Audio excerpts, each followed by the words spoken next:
ఇక్కడికి విచ్చేసిన పత్రికేయ సోదరులకి సోదరీమణులందరికీ నా హృదయపూర్వక నమస్కారాలు. ప్రాయశ్చిత్త దీక్ష ప్రారంభించింది 3వ రోజు. నేను ఎప్పుడు కూడా చాలా చిన్న వయసు నుంచి సనాతన ధర్మాన్ని పాటించేవాడిని. మా ఇష్టదైవం ఆంజనేయ స్వామికి ఎప్పుడు రామభక్తులం. మేము ఎప్పుడు భక్తి, ఆధ్యాత్మికత ఇవన్నీ కూడా ఇంట్లో ఇది మా స్వవిషయం అని చెప్పి ఎప్పుడు దీన్ని లోపలే పెట్టుకుంటాం తప్ప, లేదంటే అవసరమైన సమయాల్లో, పూజా సమయాల్లో, పండగల సమయాల్లో చెప్పుకుంటాం తప్ప దీనిని ఈ రకంగా చెప్పుకునే పరిస్థితిని ఎప్పుడూ మేము అలవాట్లేదు. ఈ సగటు హిందువులో ఉన్న విధానం ఇది. ఎందుకంటే ఈ దేశంలో ఉన్న సగటు హిందువుకి ఎప్పుడు భయం ఉండదు. సగటు హిందువుకి ఏ రోజు కూడా ఇంకొక మతం మీద కానీ ఇంకో వ్యక్తి మీద కానీ ద్వేషం ఉండదు. విజయనగర సామ్రాజ్యం నుంచి అరబిక్ వ్యాపారులు ఇక్కడ గుర్రాలని అమ్ముకోవడానికి వచ్చి, విజయనగరం మహారాజుల గొప్పతనం ఏంటంటే సనాతన ధర్మాన్ని పాటించే వాళ్ళు గొప్పతనమైన వాళ్ళు వచ్చి అడిగింది ఏంటంటే, మాకు ప్రార్థించుకోవడానికి మాకు మస్జిద్ లేదు అంటే ఆయన కోట ప్రాంగణంలో మస్జిద్ కట్టించారు. సనాతన ధర్మాన్ని పాటించే వ్యక్తి తాలూకు విలక్షణం. అలాగే అనేక మంది సంస్థానాలు కానీ అందరూ కూడా పోర్చుగీస్ నుంచి వచ్చినా, ఎవరు వచ్చినా, క్రిస్టియానిటీని తీసుకొచ్చినా కానీ అందరికీ సమానంగా ఈ దేశం తీసుకుంది. పార్సీల్ని తీసుకుంది లోపలికి, జొరాస్ట్రియన్స్ని తీసుకుంది. ఏ మతం వచ్చినా లోపలికి తీసుకుంది, ఇముడ్చుకుంది తప్ప ఇంకో మతాన్ని ఎప్పుడు ద్వేషించాల. కానీ ఈరోజు నేను మాట్లాడుతుంది ఈ ప్రాయశ్చితం దేనికి, మా దీక్ష అనుకుని నేను ఎప్పుడు మీ అందరికీ తెలుసు. 5 సంవత్సరాల వైసీపీ పాలనలో ఇదే దేవాలయంలో కనకదుర్గ అమ్మవారి రథం తాలూకు మన సింహాలు మాయమైనవి, కొన్ని ఇబ్బందులు, తప్పులు జరిగినాయి అంటే ఒక్కొక్కరు ఎలా మాట్లాడారు వైసీపీ నాయకులు. వాళ్ళెవరు ముస్లిమ్స్ కాదు, హిందూస్ కాదు, వాళ్ళెవరు ముస్లిమ్స్ కాదు, క్రిస్టియన్స్ కాదు, హిందువులే అందరూ.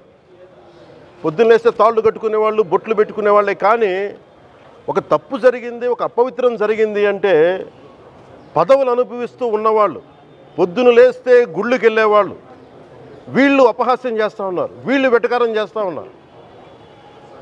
ఈ ఎంటైర్ ఈ విషయంలో వాళ్ళు మతం పుచ్చుకున్నారా లేదా నాకు అన్నీ తెలియదు. వైవి సుబ్బారెడ్డి గారు ఉన్నారు, భూమన కరుణాకర్ రెడ్డి గారు ఉన్నారు, వారి కుటుంబ సభ్యులు ఉన్నారు. ఎవరైనా సరే మీరు మతం పుచ్చుకున్నారా లేదా నాకు తెలియదు. అవన్నీ అది మీరు బయటికి చెప్పుకుంటారా లేదు నాకు తెలియదు.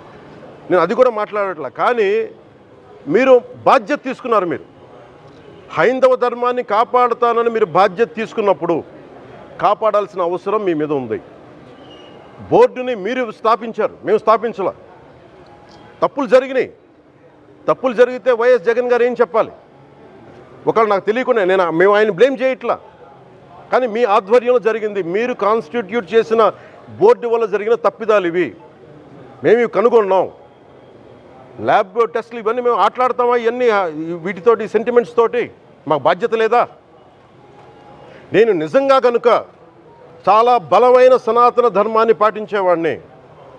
చిన్నప్పటి నుంచి, పొద్దున్న లేచినప్పటి నుంచి రాత్రి పడుకునేదాకా మా ఇంట్లో రామనామం ఉండేది, రామ జపం ఉండేది మా ఇంట్లో. అలాంటి రామభక్తులం మేము.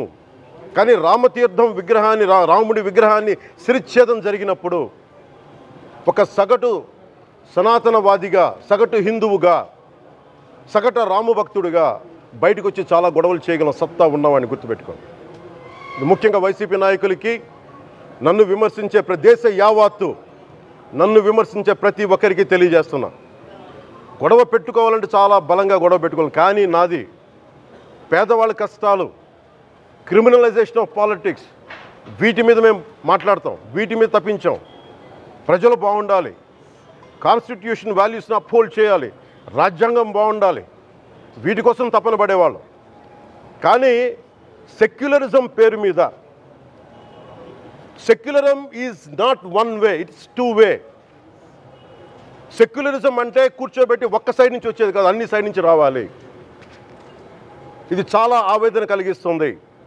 కొన్ని దశాబ్దాలుగా చూస్తున్నారు ప్రతి హిందువు. దీంట్లో మిగతా మతాల ప్రస్తావన కంటే కూడా నేను ఎక్కువ ప్రస్తావన చేస్తుంది హిందూ ధర్మాన్ని పాటించి వాళ్ళు వ్యక్తిగతంగా పాటించి బయటకు వచ్చేటప్పటికి మీడియా వారి కోసమో లేదంటే ఇంకొంత ఎవరైనా సాటిస్ఫై చేయడం కోసం తెలియదు, కానీ సాటి హిందువులు తోటి హిందువులను తిడుతూ ఉన్నారు. ఇది చాలా ఆక్షేపణీయం. దీంట్లో నేను ముస్లిమ్స్ నిందించట్లా, అది క్రిస్టియానిటీ నిందించట్లా, కానీ బాధ్యత తీసుకున్న హిందువుల్ని నేను నిందిస్తున్నాం. బాధ్యత మీది. మీరు యథాలాపంగా వచ్చి ఇది పొలిటికల్ పదవులు, విగ్రహాలు పోతే మేము ఇల్లు కట్టుకుంటాం, వాకిళ్ళు కట్టుకుంటాం, ఏం మాటలవి? ఇదే మీరు మస్జిద్లో జరిగితే మాట్లాడతారా? మస్జిద్లో ఇలాంటి అపవిత్రం ఒక చిన్నపాటి చోరీ జరిగితే ఇలాగే మాట్లాడతాం. ఎందుకంటే మీరు మాట్లాడరు, ఓట్లు కదా అక్కడ. కానీ హిందువులు మాట్లాడితే హిందువులు అందరికీ ఎవరు పట్టించుకోరు. ఇక్కడ మా వేదన ఉండదా? మౌనంగా ఉన్నామంటే బాధ లేదనా? కోపం రాదనా? ఈరోజుకి కూర్చొని చూడండి ఏం మాట్లాడుతున్నారో వాళ్ళు. ఆయన వాళ్ళ లాయర్ అంట, ఆయన ఎవరు ఏజీపీ అంట, పొన్నవోలు సుధాకర్ రెడ్డి గారు తిరుమల లడ్డుపై ఢిల్లీలో చేసిన కామెంట్ నా దృష్టికి తీసుకొచ్చారు. ఇలాంటి సెన్సిటివ్ సమయాల్లో ఎయిదర్ మౌనం మంచిది, మౌనం దాటి పొగరుగా మాట్లాడటం, నన్ను పచ్చి బూతులు తిట్టినా, నన్ను వక్రీకరించినా, నన్ను రోడ్డు మీదకి లాగిన నేను ఎప్పుడు మౌనంగానే ఉన్నా. కానీ వైసీపీని నాయకులు విమర్శించే నాయకులు ప్రత్యేకంగా చెప్తున్నాం, సనాతన ధర్మాన్ని జోలికి రాకండి. తప్పు జరిగితే తప్పు జరిగిందని ఒప్పుకోండి, లేదా మాకు సంబంధం లేదని చెప్పండి. అంతేగాని మళ్ళీ అడ్డగోలుగా మాట్లాడితే ఎవ్వరం క్షమించం. ఇక్కడ మీరు కూడా హిందువులే. పొన్నవోలు సుధాకర్ రెడ్డి గారు మీరు హిందువులే.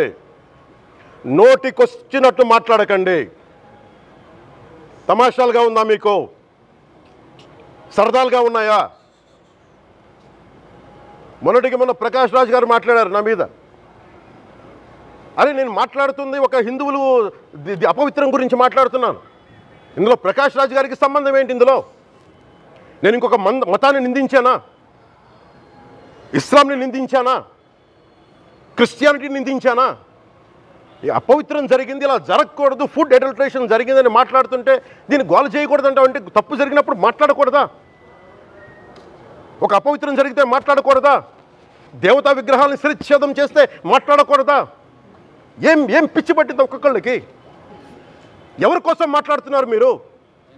ప్రకాష్ రాజ్ కూడా చెప్తా ఉన్నాను, నాకు మీరంటే గౌరవం, I have extreme respect for you. కానీ when it comes to secularism, Prakash Raj garu, it is a two-way, not one-way. I have extreme respect for you. You know that. Mere secularism is always two-way, it is not one-way. హిందువుల మీద దాడి జరిగినప్పుడల్లా వచ్చి మాట్లాడటం తప్ప, అన్య మతాల మీద జరిగితే నేను కూర్చొని ఇంతమంది కౌలు రైతులకు ఇచ్చాను, ఎంతమంది ముస్లిం ఇస్లాం రైతాంగానికి ఇచ్చాను నేను.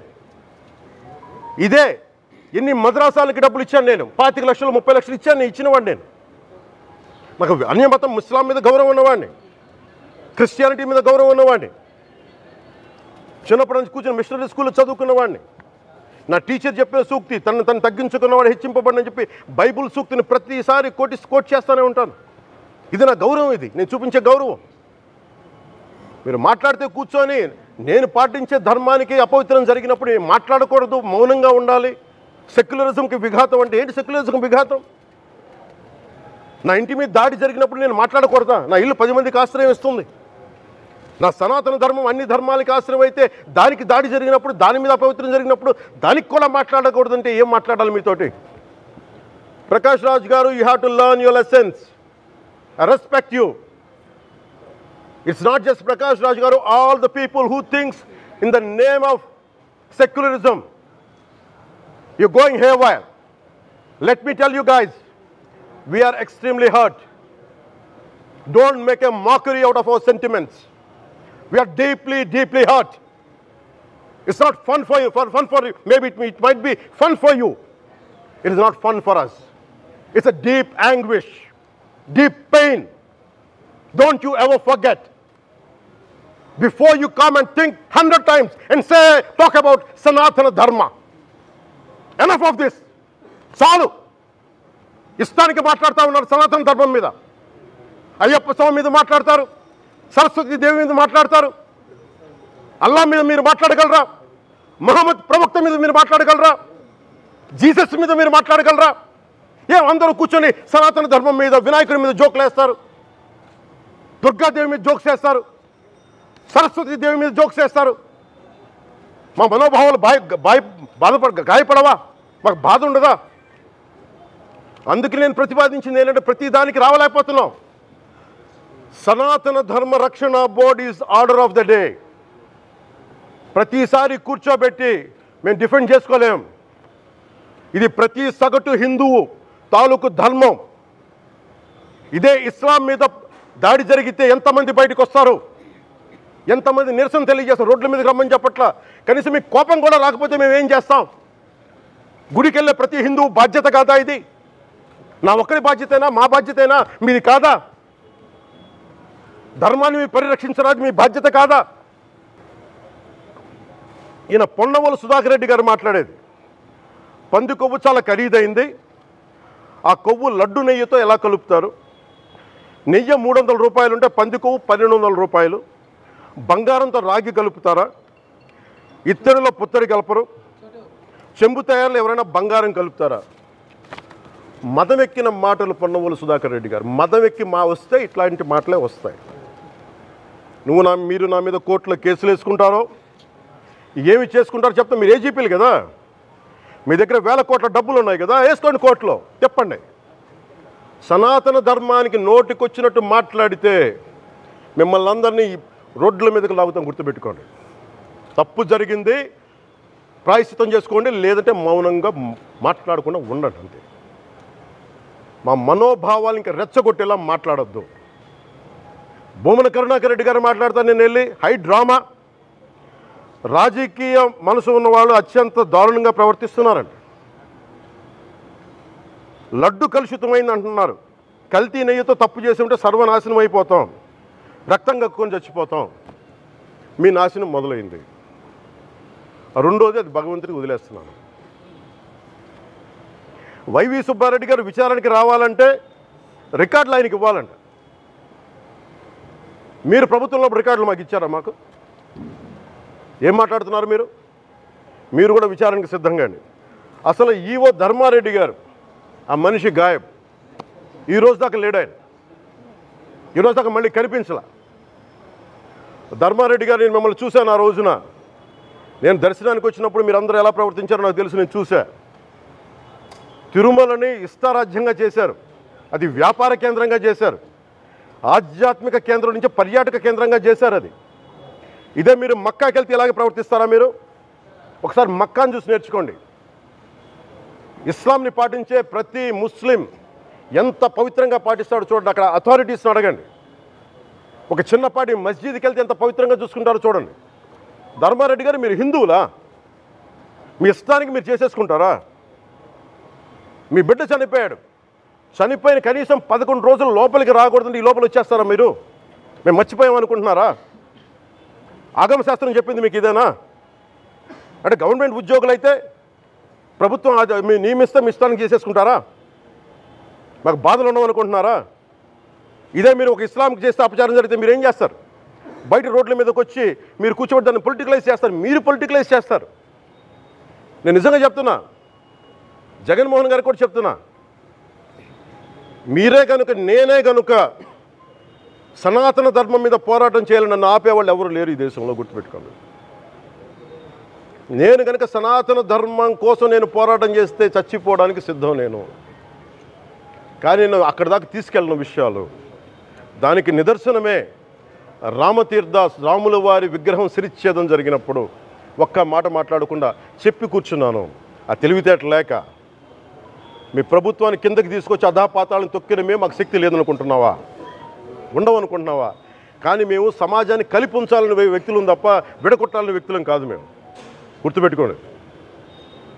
అలాగే ఈరోజు నుంచి ప్రజలందరికీ కూడా చెప్తున్నా, అన్ని మతాలని మేము గౌరవించేది ఈ నేల. ఒక జనసేన పార్టీ అని కాదు, తెలుగుదేశం పార్టీ అని కాదు. మీరు ఏ పార్టీలకు సంబంధించిన వైసీపీలో ఉన్న హిందువులందరూ ఏం చేస్తున్నారు? మీరందరూ పోటీ పడ్డారు కదా తిరుమలకి వెళ్ళడానికి. మీరు మర్చిపోయారు, అది ఇందులో ఈ పాపం మీకు కూడా వస్తుంది, ఈ పాపం మీకు కూడా తగులుద్ది. మీ మౌనం కూడా మొత్తం జాగ్రత్త, తరాలు నాశనం అయిపోతాయి. మీ మౌనం మంచిది కాదు. ఇది ఒక వెంకటేశ్వరుడికి జరిగింది కాదు, భగవంతుడికి, నిరాకారుడు, ఆయనకి ఇవేం పట్టవు. మనం నమ్ముకొని ఆయనకి వెళ్తున్నాం, అది మనకి బాధ్యత. ఇది ఇంకా ప్రతి ఒక్కరు దీన్ని గుర్తుపెట్టుకోండి. చేతులెత్తి వేడుకుంటున్నాను, చేతులెత్తి వేడుకుంటున్నాను. సగటు హిందూ మీరు సినిమా టికెట్లకు వెళ్ళిపోతారు. అభిమానులందరూ మీరెవరు హిందువులు లేరా? సినిమా టికెట్ల కోసం చించుకుంటారు. సినిమాని మీరు కూర్చోడానికి మీరు మొత్తం మాట్లాడతారు.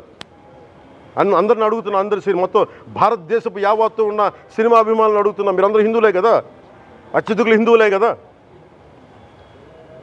మీకు బాధ్యత లేదా? మీకు మీ సినిమా హీరోలు, నేను కూడా హీరోనే, నన్ను మించి దేశాన్ని చూడమని, సనాతన ధర్మాన్ని చూడమంటున్నా. మీ కన్వీనియంట్గా కూర్చోబెట్టి హీరోలను ఎత్తడం కాదు, నన్ను ఎత్తడం కాదు. ధర్మం విఘాతం కలిగినప్పుడు ధర్మానికి మీరు మాట్లాడటం మీ బాధ్యత. నా తరం మేము కష్టపడుతున్నాం, ముందుకు వచ్చాం. ఎవరి కోసం పడుతున్నాం ఈ కష్టాలు? మాకు సరదా కాదు. ప్రతి ఒక్కరి ఇష్టానికి వచ్చి మాట్లాడుతూ ఉంటే బాధ కలుగుద్ది. అయ్యప్ప స్వామి దీక్ష చేసే వాళ్ళ మీద ఎంత ఇష్టారాజ్యంగా మాట్లాడతారు.